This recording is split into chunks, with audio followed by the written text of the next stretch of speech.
Unfiltered, uncensored, and unapologetic. This is the Retail Warzone podcast.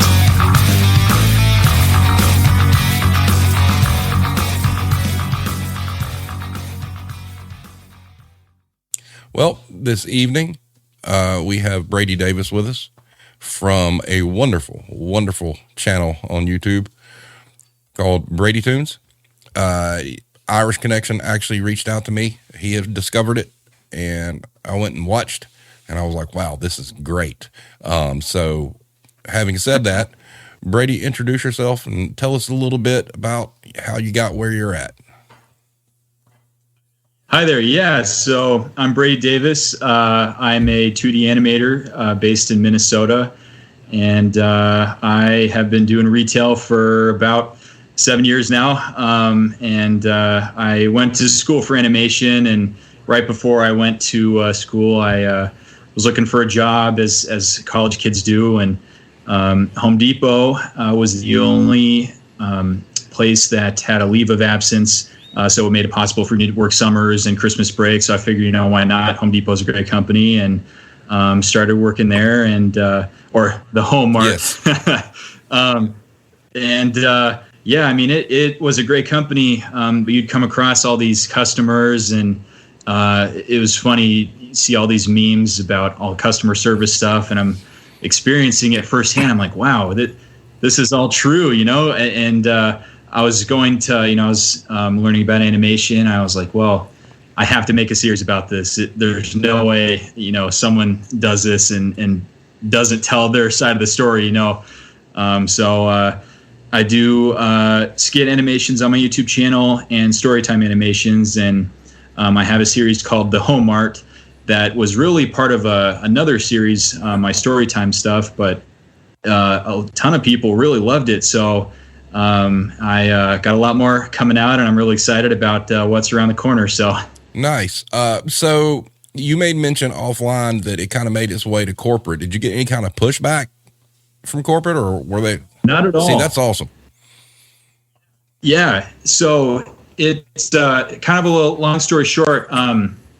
My fiance, her friend, his dad used to actually be my district manager, and we went to a college graduation party, and he let me know. He's like, hey, I saw your Home Art animation. I'm like, no way, how'd you see it? And he's like, well, I was just in Atlanta, and corporate's seen it, and they love it, and they want you to keep making more. So they really enjoyed it, and I thought I was going to get negative pushback, but looking back, it's kind of really the customers I've really told the story of, because there have just been so many stories, too many to tell. So that's what I'm aiming to do with the Home Art series. Yeah, the calling Karen one was hilarious.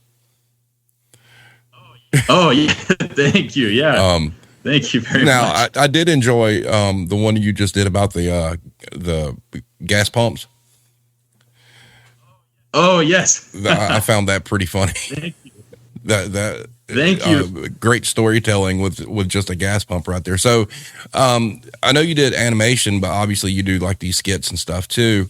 So, I mean, do you have any aspirations, other than, animation, than maybe like getting to acting or anything like that? I've thought about it. Like I said, I really went to school for animation, but I had a lot of really good people working with me that did video production, and they kind of taught me, how to use a camera. And my dad's a photographer too, and he does great work. And I've always found that interesting. It's a whole different ballgame, drawing 24 frames a second as opposed to like filming it and setting up sets. So I want to explore that definitely in the future. I was, intending to just do animation, but I've had a ton of fun doing the skits, and it seems a lot of people really enjoy them too. So I got a lot more coming.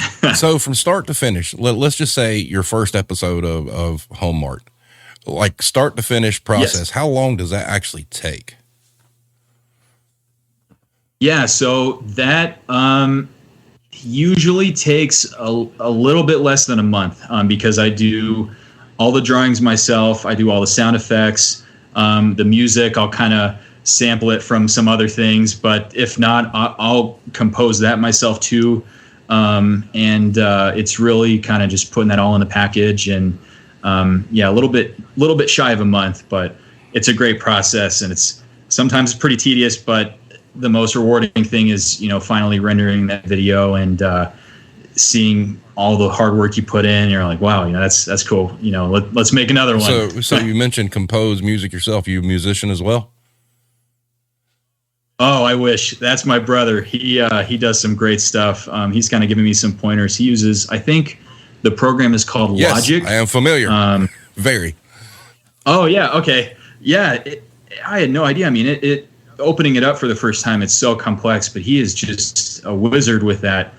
So he's definitely helped me with that. He's composed some tracks I put in my videos too as well.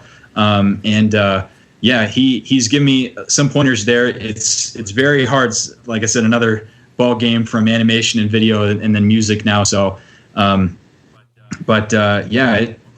really kind of only do that as needed. Usually the home art stuff, I'll kind of sample it from other places, but my other animations, I'll fit something else in there. But music, it's definitely, it takes a while getting used to, but like I said, once you kind of see it at the very end, it's like, wow, I did that.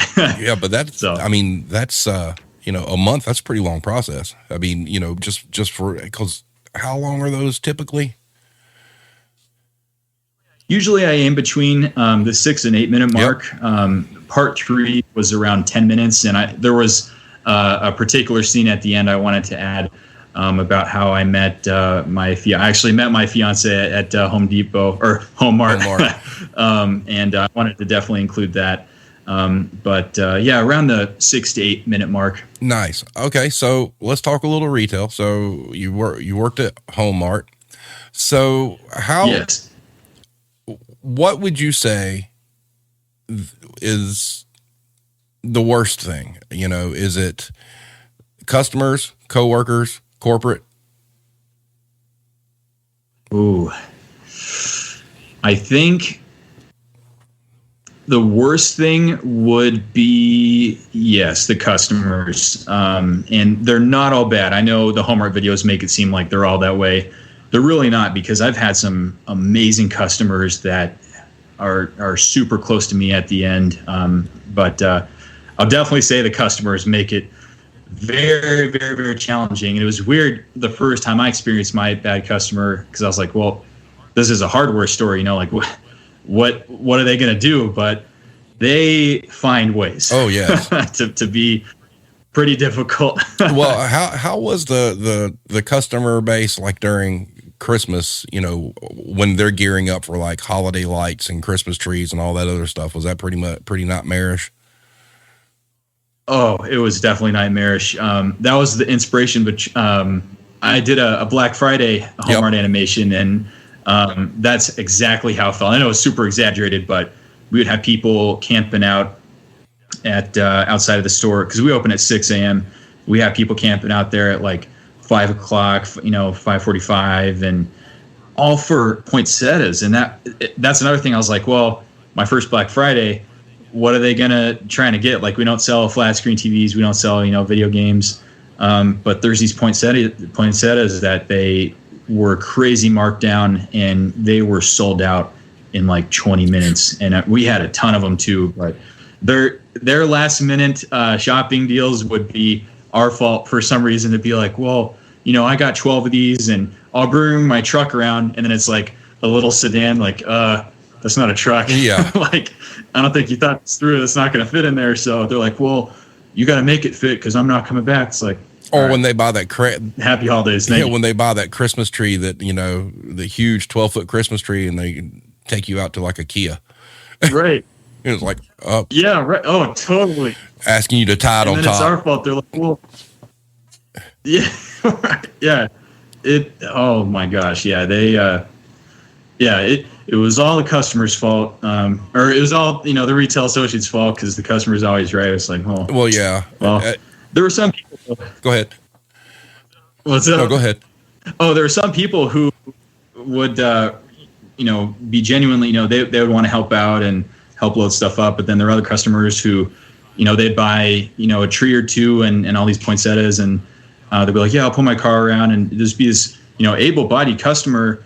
And then they would just be standing there kind of like telling us what to do. It's like, well, aren't you going to help us? What's really bad is like when you, and this isn't being sexist. Actually, if anything, it's being disrespectful. The amount of female associates that'll take stuff out to a car, and you got some big burly dude, just standing there watching them work and don't want to help them at all. Totally. Oh yeah, completely. And you wonder, like, what is going through these customers' heads? Like, how could you be like that, especially during the holidays when everyone's supposed to be, happy and stuff. So it's just it's a joke. The coworkers, the people I worked with, were really the thing that made it very special. I mean, that in itself, walking in and seeing on the schedule who you were working with, you're like, yes, let's tackle this together. And you kind of had something in common. You're kind of going through the same sort of hell together. And I think that was definitely the best part of retail. I did find in your video when you were talking about the returns desk, God, that is so rampant everywhere. And I mean, yeah. So tell us a little bit about some of your horror stories at the return desk. This ought to be good. Oh, yes. Oh my gosh. Yeah. So I'll say every customer experience in all my Home Art videos are all based on a true story. So they actually happened. Sometimes I exaggerate a little bit with the music and like the facial expressions, but they've all happened. People were returning stuff from Lowe's or Joe's, and they're like, oh yeah, well I got it here. And then you look on the back and there's literally like the Lowe's logo, and it's like, no, you didn't. And they're like, well, can I at least return it here and you give me money? Like, no, we can't. But yeah, right. I think the one of the worst return things was this was my first month working returns desk, and I feel like that video I barely scratched the surface. So like I want to make more of them, but I was working with someone else who he was new to the returns desk as well, and we had this guy come in with, I kid you not, 12 cartfuls of just trash and just stuff that was super old. And I guess he was a contractor, and he's like, all right, start scanning. I'm like, excuse me, what? We can't return this. And of course he gets the manager, and you're like, yeah, well, we'll have to return this. So we start scanning, and lots of it doesn't even have barcodes on it, and a ton of them have dirt and spider webs on them, and you could tell the stuff's just old. And he's like, yeah, I just finished building a house, and I figured, well, I'll just return all the stuff at the very end. We're like, oh yeah, thanks for looking out for us. That's a good point, because I would have to think the contractors are probably like the Karens of Home Art. Oh, there were a lot. Oh yeah, there were a lot. And I get, they have bosses too that are kind of giving them a hard time, and that translates to them giving us a hard time. But it's at the end of the day, if you are easy to deal with, if you're respectful and you want to, if you're a good customer, then I'm nice back. Like the respect part goes both ways, and I just think so many people forget that. They're either in a rush or they're just mad in general, and they're like, I think I'm going to be a jerk today, and it's all going to be directed at the cashier who's still in high school. So it's just a mess. So what would be your worst customer experience? Oh boy. The worst customer experience. One of them definitely would be, I actually put him in the first Home Art where I was at self-checkout, and I was showing this guy wanted to know the price of a doorknob, and I took him away from the self-checkout, but I put a close sign on the self-checkout, so that no one else would scan stuff, and I go show him the price, and we come back, and this other guy comes up to me, this other customer is like, well, I have this receipt, and I guess I paid for this, and I didn't want to, and I look at it, and it's the doorknob I scanned previously for the other customer, and I'm like, well, you did. I had to put two and two together because it's like, who just walks up to a self checkout with something already scanned on it and then pay for that? So I told him he did pay for it and that I'm going to have to walk him down to the returns desk so that we void it. And he freaked out. And I know I said a lot of the stuff in my videos can be exaggerated, but in that one in particular, he was screaming. He threw all the stuff on the ground, and he was just straight up not having a good time. And I'm like, all because of his own fault. It's one thing you put. Right. And I'm like, I'll help you. You know, that's unfortunate. We can definitely return this, but I have no idea why he got so mad. And it was just in the blink of an eye. He just flipped a switch and just started screaming, and everyone was looking, and he was causing a scene. And, you know, I'm just there taking it. But I'd probably say that ranks right up there. That's rough. That is all over a doorknob. I mean, something that you obviously could fix. I mean, you could refund it, no problem, you know, but I guess, that's crazy. Had Irish Connection had a question, said, are the managers at Home Mart spineless when it comes to dealing with Karens? Ooh. I don't want to get in trouble, but there was one in particular who was spineless. The other ones will work out deals with them. They're not like, it's not like, you know, you tell the Karen one thing and then you get the manager and they just completely, you know, flip it around. They're like, oh, I don't know what our employee was thinking. Let me just take care of you. You know, they'll try and work out deals. They'll try and calm them down. But there was one in particular who was, yes, spineless, that word. And when you saw them on the schedule, you're just like, oh man, I hope A, that a bad customer doesn't come in, and B, that it turns into, you know, a fiasco. But there was one, who just really would not go by even the store's own rules, and it just was kind of, it's like, why do we even have those to begin with? But you just had to deal with it, I guess. I would say that is one of the biggest arguments for a lot of us in retail is, why do we bother having return policies when the company doesn't even enforce them themselves? What's the grossest thing you ever saw returned? Oh, grossest thing. A used toilet, and I'm not even joking. I was this close about putting in my returns video, but I'm like, well, we're going to kind of keep this PG. But someone brought a used toilet in with the water and all the stuff inside, and you could just smell it before it even came in the door. Oh my God. And even our manager was like, you know what? You don't even have to scan this. Just go outside, throw it away. Like, even if you just leave it out there, just get it out of the store. You know, we don't need that in here with our customers. And I'm like, whoa, absolutely. All right. Yeah. That's disgusting, man. God. I mean, that's where you start asking for hazard pay at that point.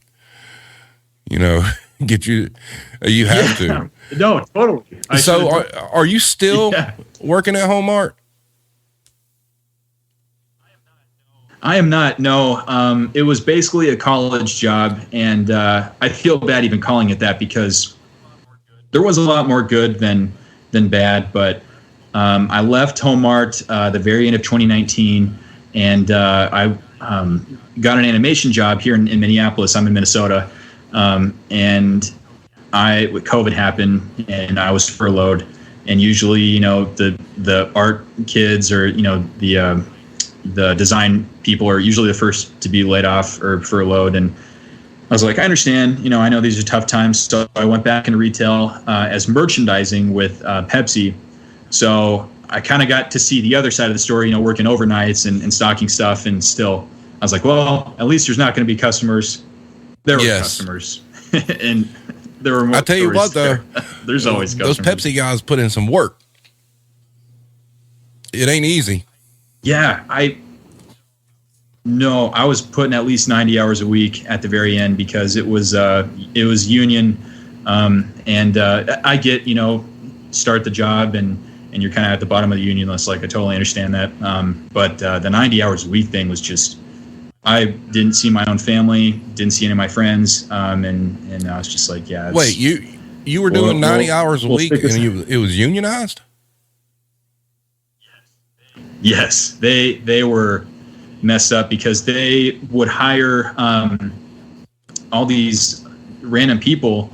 I actually kind of based my hiring manager video off of that, where they would just hire Joe Schmo, and the Joe Schmo would quit that same week, I think, just to show that they were, looking for employment or something like that. But it put the burden on us, the merchandisers, and we had to pick up, the slack. And towards the very end, I was like, well, yeah, I can't do this. Respect anyone that can. I can't believe, anyone can go through with this, but it's just not insane for me. So do you still stay in contact with anybody with Home Depot?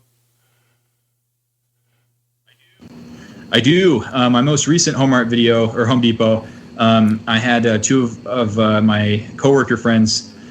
I was like, hey, we've been through thick and thin together. Do you want to be in my animation? And they're like, yeah. So they did their own voices. They voiced themselves, and that was super fun. So yeah, I'll reach out to a couple of my old coworkers and share some memes on Messenger, or see what they're up to. But yeah, like I said, that was definitely the best part. I met some amazing people, and it's so interesting to hear their stories behind it too. How they got into retail, and everyone's kind of going through their own thing. So yeah, there are some great people at Home Depot. What kind of feedback did you get from friends and peers and whatnot that were still there when COVID hit? I mean, how bad was it for those guys? It was horrible. Obviously, the government, they're learning new stuff about the virus, and they're, making mandates, and the mandates trickled to the corporate world, and corporate's like, well, we got to follow these mandates, and, the masks were on, and I had to do that with Pepsi merchandising, and, I understood protocols, but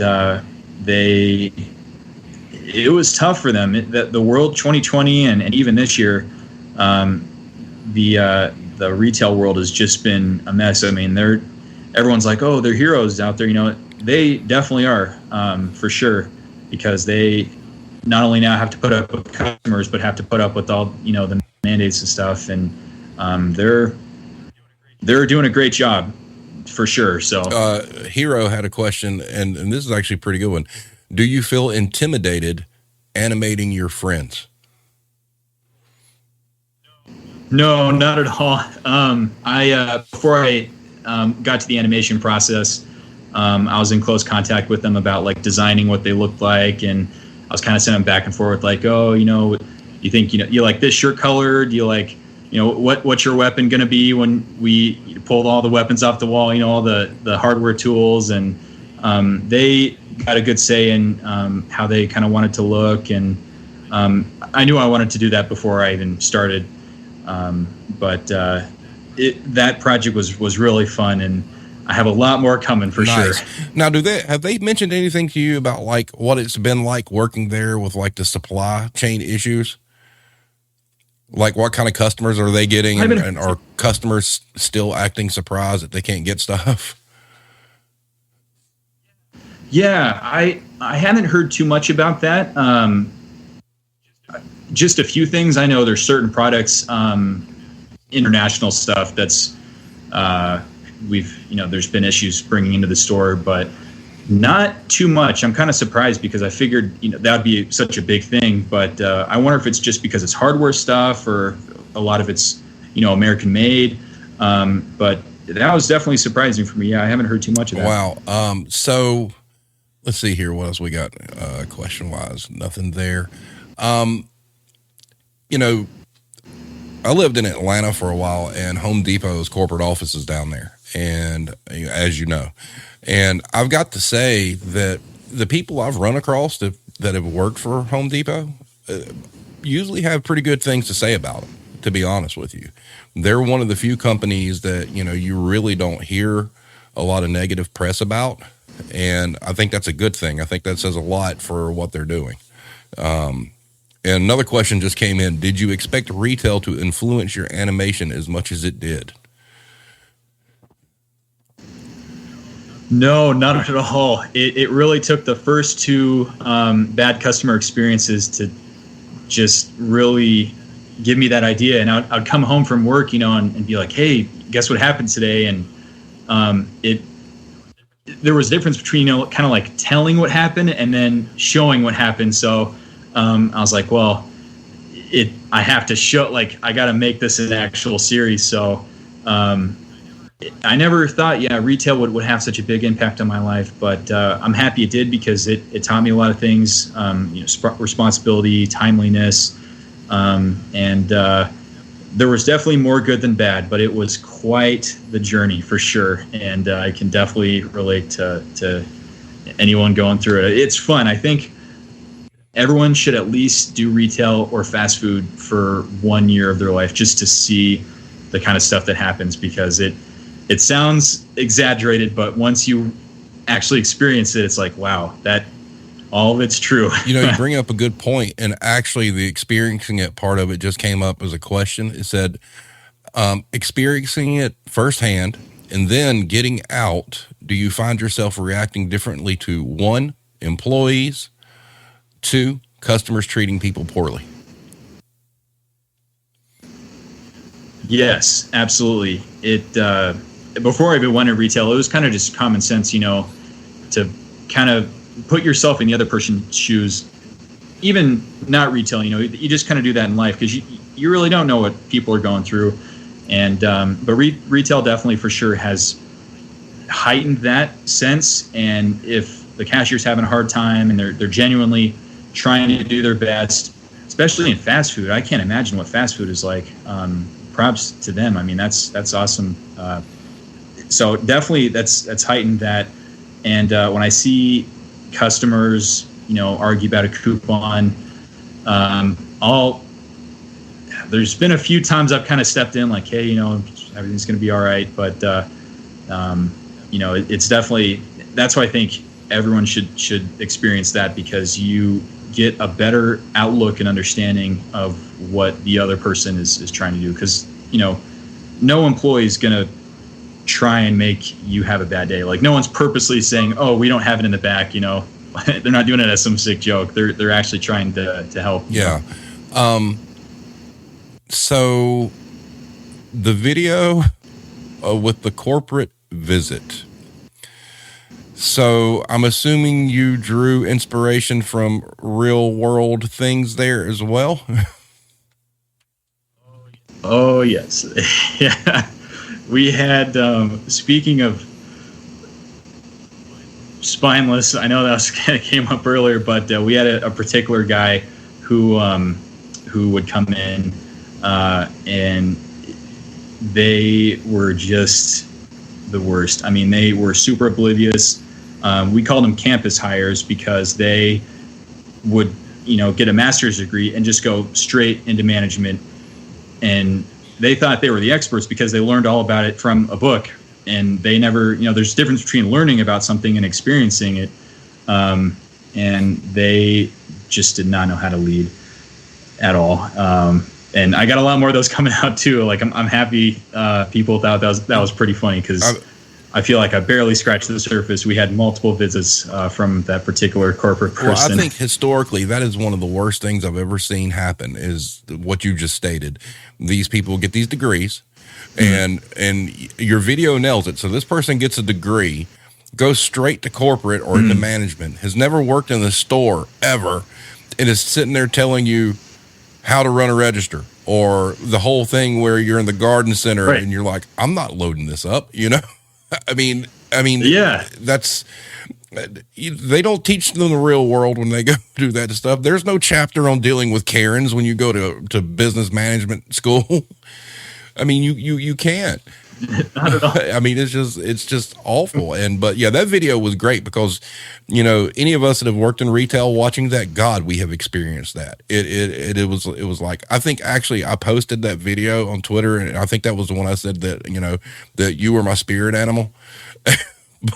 Yes. I was like, wow. But, let's see. Irish Connection asked, what would you change about retail culture? The manager's leadership or the entitled customers? Ooh, That's a tough one for sure. I would say oh boy, I would say the customer, because the manager leadership, they always sooner or later kind of figure out, however long that would take, kind of how the store operates, whether they do a good job or not. They eventually kind of figure out, what's what. The customer, though, has been the most consistent, just bad. I mean, and like I said, there's good customers, but when a bad customer comes in, there's nothing really changing their mind. They're out for blood. So I would definitely change the customer over the manager leadership. One's annoying and one is scary. Right. So, well, I mean, working in retail is frightening in a sense, because if you look at it from just a study on people, it's frightening. Because, I've told the story, I started back in retail and grocery and stuff in like 1988. And I've told people that I've watched society devolve in real time, because 15, 20 years ago, there weren't really Karens or customers like that. If there was something they had their shopping cart that they decided they didn't want to buy, they'd actually go put it back where they got it. Not anymore. And so when you're working on the front line, you kind of see the underbelly and ugliness of humanity, and it's frightening. Dang, I always wondered that. Yeah, that's interesting, because I always wondered, is this a new thing? Is like the Karen a new thing? But that's interesting. You mentioned that. Yeah. Well, I think a large part of it, and you hit on this earlier, making the phrase, the customer's always right. I think at some point in time, corporations just decided that was the law. And, they would bend over backwards for the most ridiculous requests. And, it's that whole give them an inch, they take a mile. And it's just exploded and gotten worse. And I'm very thankful, because I really thought Black Friday this year would be terrible. And thankfully, nobody did anything stupid that was, notorious enough to, make video or whatnot. But yeah, people have just gotten uglier. And I hate to say that, but, just like your guy who exploded about the doorknob. I mean, really and truly, there was no reason to explode about the doorknob. But this is just what we're dealing with now. And I live down here in the South, and let me tell you, there is nothing worse than an entitled Karen in the South. Let me just tell you. Oh man, that's funny you mention that, because I'm from Texas, so I completely see that. Moving from Texas to Minnesota, it's definitely a big culture shift. The yes sir and the no sir, not as big up here. But I never did retail down south, so I cannot imagine what that's like. I cannot imagine just a shock going from Texas to Minnesota. It was a bit, yeah. It was a learning experience, but there were good things in Texas that I definitely missed. Good things in the South, the manners and the, like I said, yeah, the yes sir and the no sir. It still happens up here, but it's not as big. I mean, down there, it's everywhere. And I always thought that was awesome. Are you a Cowboy fan? Actually, Broncos fan, but I always wanted to see the Cowboys win. Nice. Well, I'll give you the Broncos. That's okay. They had Elway. Irish Connection said, "What do you think about the perception that retail is for teenagers?" Oh, I absolutely disagree with that, and I disagree too about the whole where two people are doing the exact same job and one get paid more and the other one gets paid less because they're younger or older. I try to see both sides of that. I see the argument where it's like, oh, well, this person's more experienced and this one's not. Well, if they're doing the exact same job, it shouldn't be a pay gap like that. But retail is for everyone. I think a lot of teenagers are pretty brave for doing that. I mean, it's a good learning experience for them because that's kind of like opening them up to the world too, but I would argue that's the case for anyone, because there can be, someone who's like a lifelong customer going into retail and they're like, wow, this is what I was like to all the teenagers, way back in the day. So I would say it's definitely for everyone. We got a geographical question for you here, since we were talking about Texas and Minnesota. Question was, do they think that you're being condescending there when you say yes, ma'am, or no, ma'am? Oh, yes. I've had more of the ma'ams, I think, which is weird because I've had a ton of people say, don't call me ma'am. I'm not old. I think I even included that in one of my homeworks. Yeah, it's they take it as offense, which is weird. And I was like, absolutely not. I mean that out of respect. It's just how I was raised. Yes, ma'am, yes, sir. But it's definitely a lot different up here. They'll kind of view that as an old-fashioned thing, which it's definitely not. It's just a respect thing. Have a nice day, sir. Have a nice day, ma'am. So that's definitely a lot different than the South. What's beautiful is when you can use that, when you got a difficult customer, and like you got some lady just raising all kinds of hell or whatnot. You get through it or whatnot, and you're like, you have a blessed day. Oh my God, that just sends them over the deep end. And you're being nice, but know why you're being nice. You're doing it to be an asshole, but that will just send them over the edge. I mean, and I've seen that happen so many times. And then again, people who are having bad days that come in and shop, like you said, I mean, just the yes, ma'am, no, ma'am, yes, sir, no, sir. Sometimes that'll just teeter somebody right off the cliff. And it's like, come on, man, we're trying to be nice here. Right. They want to get in your head.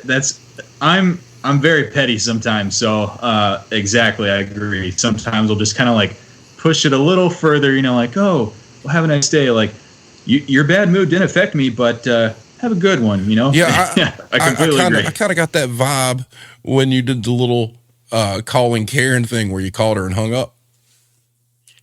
Yeah, I've done that multiple times. Yeah, if they and I've gotten in trouble for it too.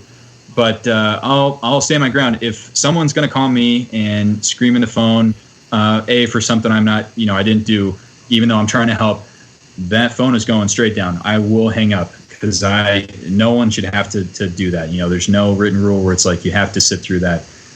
If you want to talk to someone respectful, I will gladly work through any issues, and I will make sure you have the best customer experience. But I'm not putting up with that. That's a waste of time. At Home Mart, what was the worst department to work in, and why was it the garden center? And why was it the garden center? Okay, so the garden center was the worst during Memorial Day. I would hands down say that any time of the year, even worse than Black Friday and Christmas during the poinsettias, because Memorial Day at Home Mart was so busy. We would have lines going around, the building, and it was just packed. You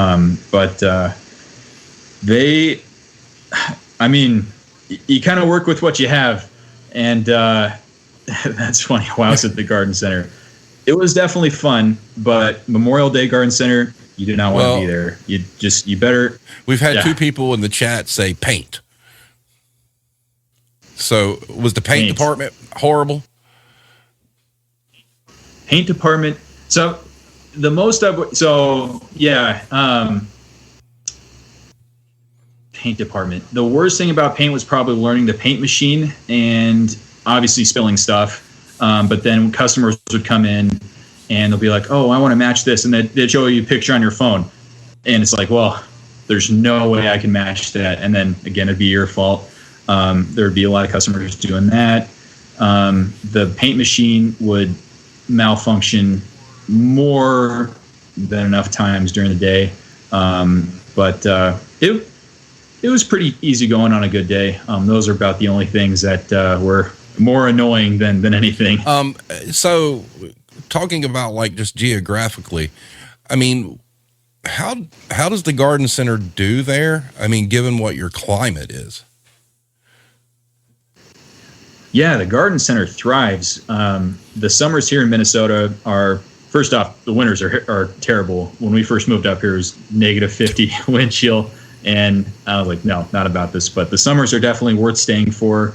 And that's when we do most business. And we sell tons of herbs, tons of, all these tropical plants, and I'm surprised someone said about the garden center, because I actually had a great time out there. I mean, there were definitely bad experiences, down the line, but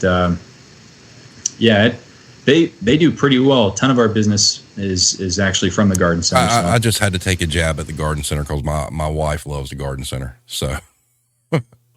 Oh yeah, yeah. No I figure if somebody actually likes plants and stuff like that, it's probably a great gig. And when it's slow out there, God, I imagine it's peaceful as hell. It's so peaceful. Everyone's like, "Oh, the birds are so annoying." It's like, well, don't let them poop on you, because they'll go right above you. They'll make their nest right above the cash register. But right when the store opens and it's kind of that sunset or sunrise, it is so peaceful. I mean, you're kind of just in your own thought, and I actually loved it out there. Not during Memorial Day. Any other day of the week, it was great, but great department. Somebody asked, what advice would you give to a new employee starting at the Home Mart? Have fun. Definitely. It's going to be hard because learning the point of sale system, if you're starting as a cashier, that's going to take some time getting used to, but definitely have fun. I had a blast, and if a customer is going to be bad, you shrug it off, or it'll always make a great story in the future. But make friends with your coworkers and work as a team, because the Home Depot, the Home Mart is hands down my favorite place I've ever worked with. Coworkers. I mean, I've never had coworkers better than Home Depot. They are that good. So it was really fun. Now, I will say, when I was talking about, people talking about working at Home Depot, now I have heard quite a lot of negative stuff about Lowe's, quite a bit. Oh yeah.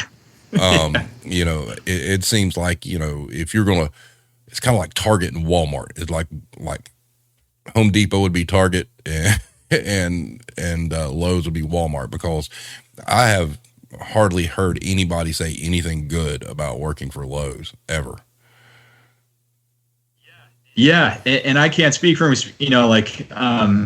I will say this, when customers are like getting mad at us, they're like, oh yeah, well, I'm going to go to Lowe's, you just lost a customer. That excites me, because they're going to have a worse experience at Lowe's than Home Depot. We did the best we could do. So I've heard that same thing too. And eventually, the customers will come back, because Home Depot is where it's at. I mean, nothing beats that. Walking into Home Depot and getting that nice Home Depot smell, the lumber department or the garden center. I mean, that's just classic. You can't beat it. Let's see. Irish asked, what were your managers like when you had visits from corporate? Did they put on a show and pretend everything was great? A few of them did. The other few were very respectful. They came up to us. They're like, yeah, corporate's coming in. We just want to make sure that we're opening credit cards, and we're doing a good job with customer service, and just make sure that we're not messing anything up. So, and I even saw a lot of my managers hop on a cash register and actually help out, but sometimes that would be putting on a show like, oh, this is what we always do. It's like, you've never been on a cash register in like 3 years. Exactly. What are you doing? So, yeah, they were okay. They were all right. We had a few managers that genuinely cared, that didn't just offer us pizza parties. And then the other few were, it was always putting on a show like, oh yeah, here's, Schmitty. It's like, well, my name's Brady. They're like, oh yeah, we knew that. So Lowe's is like would have really been your only competition. Did you guys have like Ace Hardwares up there anywhere? We do. They weren't super big competitor wise. We have Menards. Do you guys have that down south? But I've heard of that company. It's growing pretty quick. They do one thing that pretty much creams us. It's their like 11% rebate match or something like that, where it's like everything you can fit in a bag, they'll match it, or some super big deal. So I'd probably say Menards is a little bit more of a competitor than Lowe's, but at the end of the day, Home Depot, it's always on top. How was like the shoplifting atmosphere there? Was it extremely difficult for people to get out of their stuff, or were you guys like everywhere else just getting robbed blind? We were getting robbed while we were watching the robbery take place, and we could not do anything about it. There was one instance where we had, we would call them, what we call them, like a code name. I cannot remember it for the life of me. But if we saw that particular person, they were a regular, we would call management, hey, Mr. Kelly, I think, is in the store. Just keep an eye on him. And we could not do anything. One person walked out, and I think they had at least $2,500 in paint, drills, hammers, lumber and stuff, just random crap. And I ran to my manager one time, and I'm like, hey, manager, this person's robbing our store right now. What do we do? And I kid you not, she was like, well, we don't know what they're going through in life right now. I'm like, well, are you kidding me? We're just going to let this happen. You know what, though? Not that should be always the answer. She brought up a good point. And I do believe, personally, especially if you go hand in hand with how customers have changed and how society has changed, it's extremely dangerous, really, at this point, to try to do anything. And I'm a big advocate for there ain't nothing in any of these buildings worth dying for.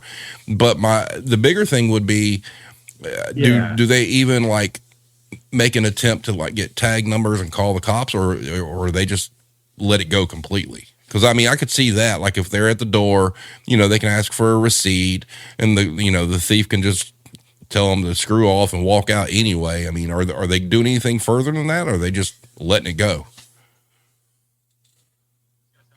It's going to sound really bad, but honestly, not from what I've seen. Maybe management does that from behind the scenes, but when we've witnessed it, I've never had to record it in a computer or anything. I've never had to be like, oh, I saw this was stolen.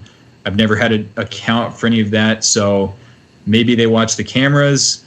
But from my knowledge, I've never seen any follow up with that. Wow. So, because there's some high ticket item in those joints. So one of the last questions I wanted to ask you, and I saved this to the end. How much did you love having to push credit cards? Oh boy. I figured this would come up. Yes, I hated it, every bit of it. And that's when I put on a show, because I pretended like I liked doing that. So if any of my managers are watching this, I hated every bit of it.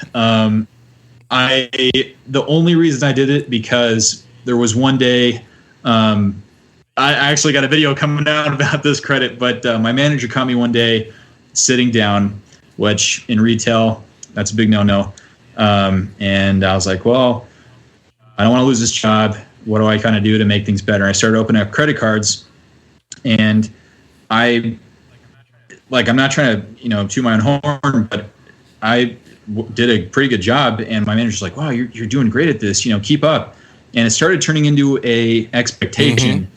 About me opening up these, and another coworker of mine was like, oh, that's pretty good. Like, what are you getting out of it? And I'm like, that's a good point. Nothing. So I kind of stopped, and they kind of got mad, and it was kind of they made all these things. I think there was I don't know if they have these at the other Home Depots, but it was like they put a free soda sign if I don't ask for credit. Yes. And they have those at the other Home Depots. Other retailers have stuff like that. Oh, yes. Really? Yeah, that's super petty. So I would ask for credit cards, but I'd make it very clear it's a credit card. I'd be like, oh yeah, would you like to open a credit card? You want to lower your credit today? I'm like, well, I asked them. You don't want it. So it's like, I'm not going to let them. I hated the credit card thing. Look, I think it's okay that these places offer them, but I think to strap arbitrary numbers on these cashiers. You get some 17-year-old cashier who's never worked a day in their life before. It's their first job, and they've got enough stuff to learn on the register as it is. And now you're trying to get them to sell stuff. That just doesn't work. Yeah, right. And the thing is, we had a designated credit person that would walk around the store and try and open credit, who got paid way more than we did, and we were opening up more cards than they were. So it's like, we're getting nothing. And there were a few times the credit guy would come in and be like, hey, they'd give me the corporate speech, like, we really appreciate you getting that. Here's some Home Depot napkins. I was thinking about you. No, they didn't do that, but it would be the same thing. They'd just think of some thoughtless. You're like, yeah, you matter a lot to us. I'm going to go get my Lamborghini and drive away that, you paid for. So thanks. And sometimes asking people to get a credit card is infuriating to people. God, the amount of people I've had yell at my cashiers and stuff because they offered them a credit card. Clark Howard on the radio says never get your store credit card. I mean, people get like mad. Yeah. Oh, totally. It's just blown so out of proportion now. And it's just like, I still want to know what the whole reason, like who benefits from it, because it's not the cashiers. It's not the credit guy. So like at the end of the day, where's all that going to? You want to know the trick? You want to know who it matters to? Here's how this works. All right. So let's just use Home Depot as an example. All right. So let's say their credit card's offered through like Synergy or HSBC, right? So let's say they apply for a credit card and this customer, let's say they get a $3,000 limit. Okay. Well, once they spend that $3,000, that goes into the Home Mart's till. And then if they default on that credit card, Home Mart doesn't care. They already got their $3K.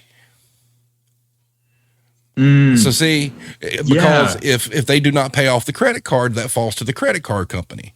The actual company that is issuing, like a Home Mart, they get the sell. So they don't care.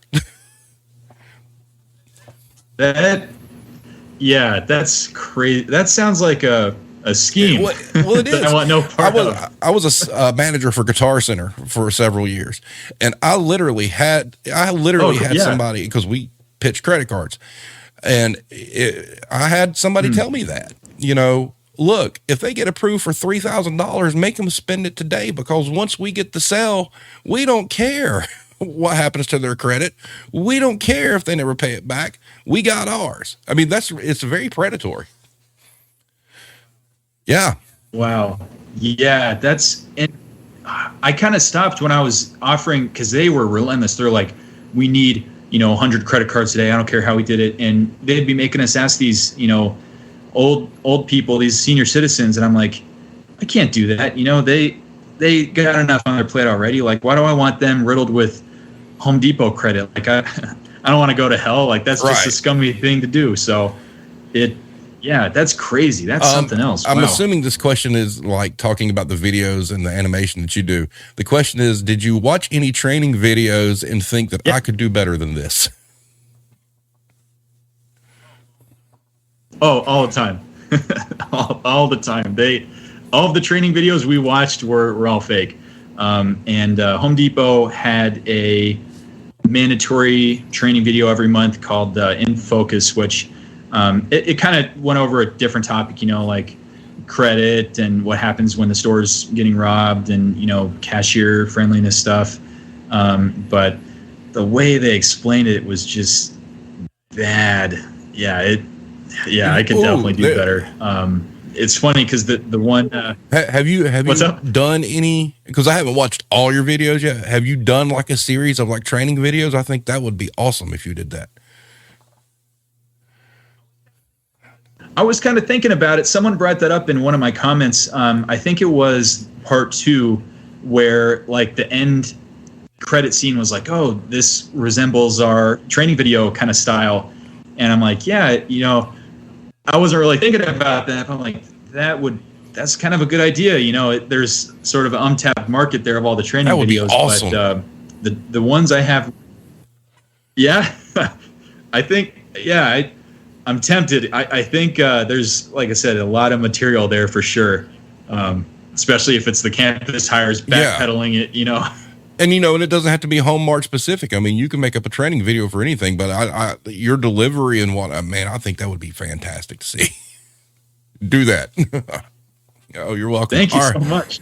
So we're sitting at right at an hour. So where do you want to take Brady Toons? Like what's your goal? My goal, I would love to continue this retail thing, because originally I started the Home Artist, like I said, a sub-series for my Storytime series, but retail really sticks on my channel for some reason. So I would love to grow YouTube. I think I've had a ton of fun making all these videos, and even if I don't get monetized, it was super fun to make because I met some amazing people, and I would love to just continue that. It was a great experience. There was a suggestion for your training video, Sarcastic Service with Brady. Sarcastic Service with Brady. I love it. Well, I will tell you, we will, the Warzone community will continue to be spreading your good work, because we as retail workers, okay, we love seeing this stuff. We love seeing, that even though we know we're not alone, but we love seeing people who can take these experiences that we all have and put them in a package like you have that are not only truthful, but they're humorous. They're funny. And I've got to praise you. I mean, your content's great. And I'm telling you, the more that gets out in front of retail employees, you'll be doing just fine. And, we're going to do our damnedest to make sure we get everybody we can to see them. That means the absolute world to me. And that's what makes it worth it. I mean, Steve, thank you so much for having me. I mean, this was a great opportunity. And thank you to the Irish Connection for reaching out on Reddit and letting me post in a subreddit. I mean, this was a great experience. That means the world to me that people watch these and laugh at them, because that's what makes it worth it. I love also hearing other stories too about what other people go through, and how we can relate. So that's what I look forward to for sure. Anytime, thank you so much. Anytime. And like I said, I think what you're doing is great. And I'll tell you, like we've discussed before, you get like this moderate kind of growth as you go through one. It only takes, that one person to get a hold of one of your videos. I mean, and it's just a matter of just, filtering that stuff out there and getting there. We had a gentleman on the show, Stephen Petrovelli, who has a comic book series based on retail. And saw that. And that it was fantastic. So cool. And, I like the fact that I can see these kind of experiences get put into these different kinds of media, to where, if you're a comic book lover, you love it. If you like animation, or, you're wanting to learn how to do animation and they stumble across your stuff. I mean, we have lots of stories to tell from this industry, and the more avenues of storytelling that we can gather, the better off as a group we all will be. So I'm extremely thankful that Irish reached out to you, and I'm thankful that, you came on. And like, I've said before, anybody that's on the show, your links to your stuff stays in the description of our videos as going forward, whether it be, the comic book or websites or whatnot. So it's always going to be there.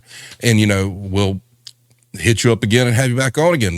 We'll check back in like 2 or 3 months and see where you're at and do this again and chop it up. So these are great experiences for me. And, I especially love when I see people taking like what you're doing. It's obviously it's well done. It's professionally done. It's not like, some 12-year-old scribbling on paper. You know what you're doing. You went to school for it, but you found a way to use your talent to tell these stories. And that's something that we all need. And I don't know if you've ever seen him. Have you ever seen Sergeant Ducky? Okay. I have not. No. He's from Ireland. And he has a whole series of videos on retail. And they're pretty vile, but they're funny. But it's that kind of stuff. It's having the people that can tell these kind of stories just like you, what you're doing, that makes it all worthwhile. And like you said, whether you get monetized or not, it's about being able to do it. Same thing here. If I don't ever make a dime off this shit, I don't care. I mean, this is therapy for me, so once again, thank you so much for being on, and we'll hit you up soon. So do you have any last words for anybody before we go? Well, Steve, I'm honored again to be on the podcast, on the show. I love your work, and I think I've watched almost all your episodes now, and it's just amazing, the stuff that you do too. And it's so interesting telling the story from the perspective of the retail associate or the employee, because we see all these memes and these stories, but we don't actually know what it's like. So I think there's just such an audience wanting to listen to that too. So I think your work's amazing too, and I'm so honored that you had me on here.